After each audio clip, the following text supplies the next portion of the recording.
চট্টগ্রাম বিশ্ববিদ্যালয় চাকসু নির্বাচন রাকসু সহ সারা দেশের বড় বড় ক্যাম্পাসে ইতিমধ্যে তফসিল ঘোষণা করা হয়েছে।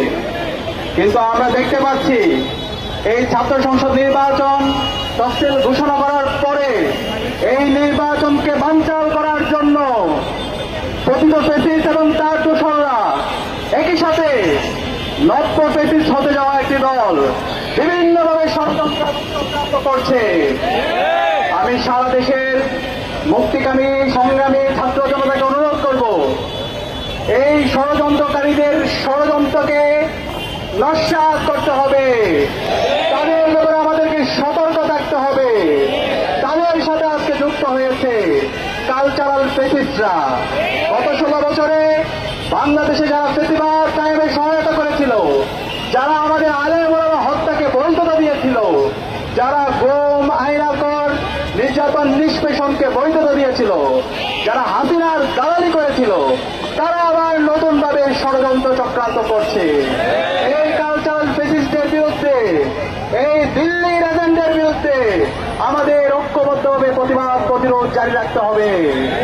প্রিয় উপস্থিতি, আপনারা জানেন এই চাকসু নির্বাচন তফসিল ঘোষণার পর থেকে ঐক্যবদ্ধ শিক্ষার্থী জোট সবাইকে সাথে নিয়ে যে বৈচিত্র্যের মধ্যে ঐক্য বিনির্মাণ করেছে, সেটি দেখে আজকে নিশ্চিত পরাজয় দেখে বিভিন্নভাবে ঐক্যবদ্ধ শিক্ষার্থী জোটের বিরুদ্ধে ষড়যন্ত্র এবং চক্রান্ত করছে।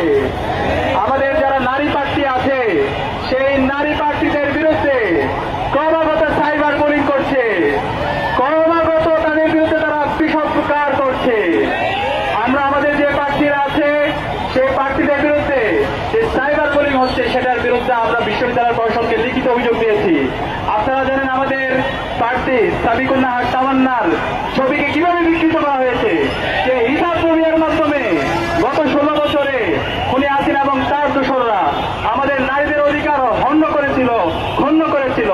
সেই একই কায়দায় এই জুলাই বিপ্লব পরবর্তী তারা আবার নতুনভাবে হিজাব ফোবিয়া, ইসলামের যে সিম্বলগুলো আছে সেগুলোকে প্রবলেমাইজ করা, সেগুলোকে ক্রিমিনালাইজ করার তারা চেষ্টা শুরু করেছে।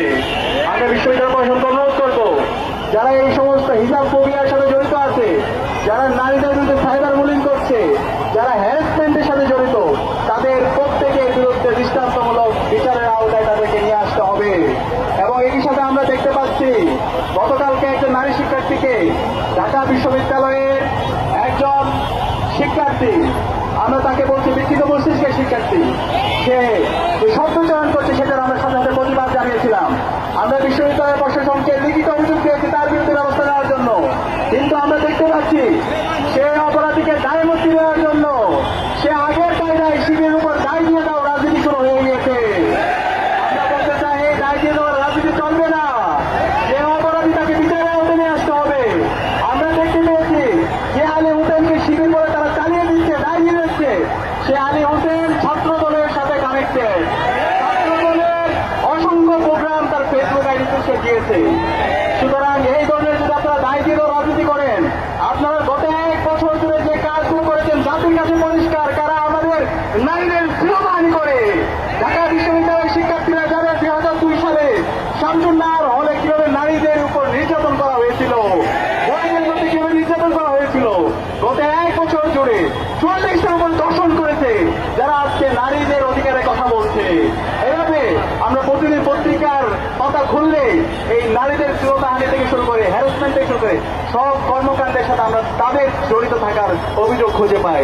আমরা অনুরোধ করব এই সমস্ত হ্যারাসমেন্টের সাথে যারা জড়িত আছে তাদের বিরুদ্ধে আমাদের জিরো টলারেন্স ঘোষণা করতে হবে, তাদেরকে আইনের আওতায় নিয়ে আসতে হবে।